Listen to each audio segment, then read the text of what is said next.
السلام عليكم ورحمة الله وبركاته. نحمده ونصلي على رسوله الكريم. أما بعد فأعوذ بالله من الشيطان الرجيم. بسم الله الرحمن الرحيم.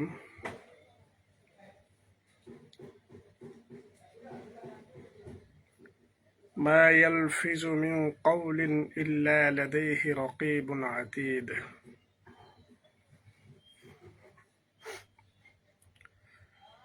وقال النبي صلى الله عليه وسلم من يضمن لي ما بين لحيه وما بين رجليه أضمن له الجنة.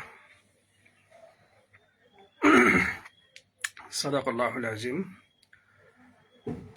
আলহামদুলিল্লাহ, আল্লাহ সুবহানাহু ওয়া তাআলার দরবারে অসংখ্য গণিত শুকরিয়া যে মহান রব্বুল আলামিন আমাদেরকে পবিত্র মাহে রমজানের আল্লাহ তাআলার মহান হুকুম জোহর নামাজ আদায় করে কিছু দিনে কথাবার্তা বলার সুযোগ করে দিয়েছেন। আলহামদুলিল্লাহ। আসলে মানুষের আল্লাহ সুবহানাহু ওয়া তাআলা অনেকগুলা নিয়ামত আল্লাহ তাআলা মানুষকে দান করেছেন। এই নিয়ামতগুলো হলো অত্যন্ত জরুরি। এর মধ্যে উল্লেখযোগ্য একটা নিয়ামত হলো জবান। জবান আল্লাহ তাআলার পক্ষ থেকে এমন একটা নিয়ামত যা আমরা কল্পনা করে শেষ করতে পারবো না। আল্লাহ সুবহানাহু ওয়া তাআলা মানুষকে অনেক নিয়ামত দিয়ে ভরপুর করে রেখেছেন। আল্লাহ রাব্বুল আলামিন বলেন, ওয়াইন তাউদ্দু নি'মাতাল্লাহি লা তুহসুহা। তোমরা আল্লাহ তাআলার নিয়ামত গণনা করলে তা সংখ্যায় নির্ণয় করতে পারবে না। আল্লাহ সুবহানাহু ওয়া তাআলা আমাদেরকে এত পরিমাণে নিয়ামত দান করেছেন। জবান এই অসংখ্য নিয়ামতগুলোর মধ্যে উল্লেখযোগ্য একটা নিয়ামত। কারণ এই জবানের কারণেই আমরা আমাদের মনের ভাবগুলা প্রকাশ করে থাকি। আমার ভিতরে যে আবেগ, অনুভূতি, যে ভালো লাগা, এই সমস্ত কিছু আমি কিন্তু জবানের মাধ্যমে প্রকাশ করে থাকি। তো জবান আল্লাহ তাআলার পক্ষ থেকে উল্লেখযোগ্য একটা নিয়ামত। একজন মানুষের সাথে একজন মানুষের বন্ধুত্ব গড়ে ওঠে এই জবানের মাধ্যমে। আমার মনের আবেগ, অনুভূতিগুলা আমি আমার এই জবানের মাধ্যমে প্রকাশ করে থাকি। শত্রুতাও মানুষের এই জবান দ্বারাই সংগঠিত হয়, বন্ধুত্ব এই জবান দ্বারাই সংগঠিত হয়। যদি কেউ জবানের সঠিক ব্যবহার করে, আল্লাহ সুবহানাহু ওয়া তাআলা তাকে সম্মানের সুউচ্চ শিখরে পৌঁছে দিবেন। আর যদি কেউ এই জবানের অপব্যবহার করে, তাহলে সে জিল্লতির চরম একদম শেষ সীমায় পৌঁছে যাবে। এই জবানের কারণেই মানুষের কাছে অনেক বেশি প্রিয় হয়ে যায়, মানুষের কাছে সম্মানের পাত্র হয়।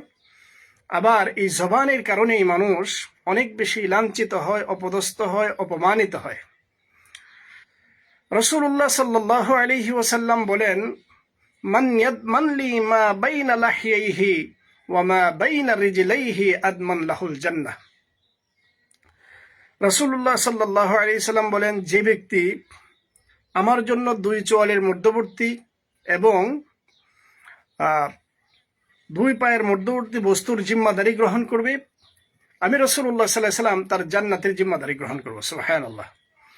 কত বড় দায়িত্ব নিয়ে রাসূল সাল্লাল্লাহু আলাইহি ওয়াসাল্লাম এই কথাটা বলেছেন, যে কতটা দায়িত্ববোধ নিয়ে বলেছেন। দুনিয়ার কোনো নেতারা দুজি আমাদেরকে আশ্বস্ত করত যে তুমি এই দুইটা কাজ করো, তোমার এক মাসের বাজারের ব্যবস্থা হয়ে যাবে, তুমি এই দুইটা কাজ করো, তোমার এই সমস্ত চাহিদাগুলা পূরণ করে দেওয়া হবে।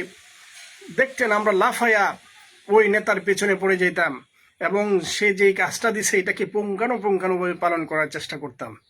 কিন্তু দু জাহানের বাদশাহ জনাবে মুহাম্মদুর রাসূলুল্লাহ সাল্লাল্লাহু আলাইহি ওয়াসাল্লাম আমাদেরকে আশ্বস্ত করেছেন, যদি তোমরা কি করতে পারো, তোমাদের লজ্জাস্থানের হেফাজত করতে পারো, তোমাদের জবানের হেফাজত করতে পারো, আমি স্বয়ং রাসূল তোমাদের জান্নাতের জিম্মাদারি গ্রহণ করব। সুবহানাল্লাহ। আমরা তো সবাই চাই জান্নাতে যাইতে। এইগুলো হলো একদম সহজ রাস্তা। রাসূলের সাথে জান্নাতে যাইলে আমাদের কোনো সমস্যা আছে? কেউ আটকাবে? কেউ জিজ্ঞাসা করবে? না, স্বয়ং রাসূল কি করবেন? সুপারিশ করবেন। এই জন্য মুহতারাম হাজিরিন, জবানের হেফাজত করা এবং লজ্জাস্থানের হেফাজত করা অত্যন্ত জরুরি। তো একজন মানুষ তখনই প্রকৃত মানুষ হয় যখন সে মানুষটা কি করে, জবানের হেফাজত করে।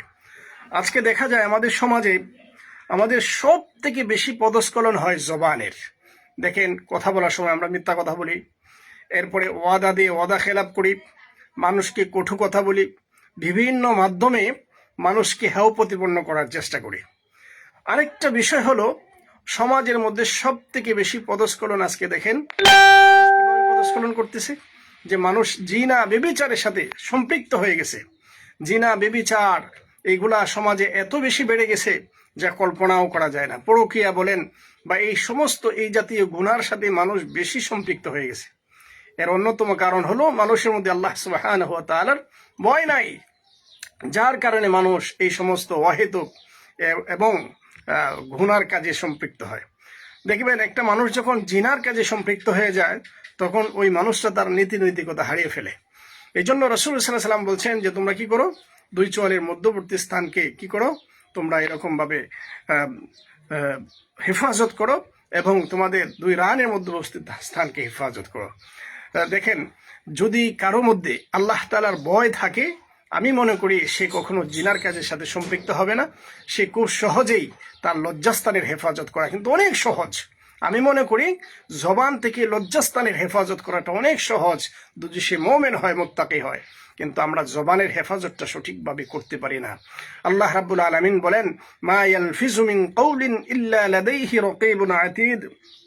সে মানুষ যে কথাই উচ্চারণ করে সেই কথাই গ্রহণ করার জন্য কি আছে, সদা প্রস্তুত প্রহরী আছে। আমরা যেই কথাটা বলি এই কথাটাই কি করা হয়, সাথে সাথে গ্রহণ করা হয়। আমরা যেই কথাটা বলি ওই কথাটাই রেকর্ড করা হয়, লিপিবদ্ধ করা হয়। যদি এই কথাটা আমার অহেতুক হয়, যদি এই কথাটা যদি আমার খারাপ কথা হয়, এর জন্য আল্লাহ সুবহানাহু ওয়া তাআলার দরবারে আমাদেরকে জবাব দিতে হবে। আর যদি এই কথাটা আমার কল্যাণকর হয়, যদি এই কথাটা আমার ভালো কথা হয়, তাহলে আল্লাহ সুবহানাহু ওয়া তাআলার পক্ষ থেকে আমাদের পুরস্কারের ব্যবস্থা আছে। এই জন্য কথা বলার সময় আমাদের কি করতে হবে, চিন্তা ভাবনা করে কথা বলতে হবে। কথা বলার সময় আমাদেরকে চিন্তা করতে হবে এই কথার মাধ্যমে আমার দুনিয়াবি ফায়দা কতটুকু আছে, এই কথার মাধ্যমে আমার পরকালীন ফায়দা কতটুকু আছে। যদি এইগুলা বিষয় আমি আমার নলেজের মধ্যে রাখতে পারি, যদি এইগুলা বিষয় যদি আমার চিন্তার মধ্যে রাখতে পারি, দেখবেন আমাদের জবান থেকে কোনো ধরনের গুনাহ সংগঠিত হবে না। আমাদের জবান থেকে এরকমভাবে কোনো ধরনের অহেতুক কথা বের হবে না। আজকে দেখা যায় মানুষ যে যত বেশি বলতে পারে শুধু বলতে চায়, কিন্তু প্রকৃত জ্ঞানী মানুষ হলো সে যে চুপ করে শুনে। হাদিসের মধ্যেও আসছে, মাং সমাতা নাজা, যে চুপ থাকে সে নাজাত পায়। কিন্তু আমরা বেশি বলতে পছন্দ করি। আজকে দেখেন সমাজের মধ্যে এই বিশৃঙ্খলা তৈরি হয়, একজন আরেকজনের সাথে কথা লাগালাগি করে, হ্যাঁ, একজন আরেকজনের গীবত শেখায়াতের মধ্যে আমরা ডুবে গেছি। এগুলা কি করে আমাদের আমলগুলাকে নষ্ট করে। সিয়ামের এই রমাদান মাস হলো সংযমের মাস। এই জন্য আসুন আমরা কি করি, নিজেদের জবানের হেফাজত করি, লজ্জাস্থানের হেফাজত করি। তাহলে রাসূলুল্লাহ সাল্লাল্লাহু আলাইহি ওয়াসাল্লাম আমাদের জান্নাতের জিম্মাদারি গ্রহণ করেছেন। এর থেকে সহজ এবং সুন্দর আর কোনো মাধ্যম নাই।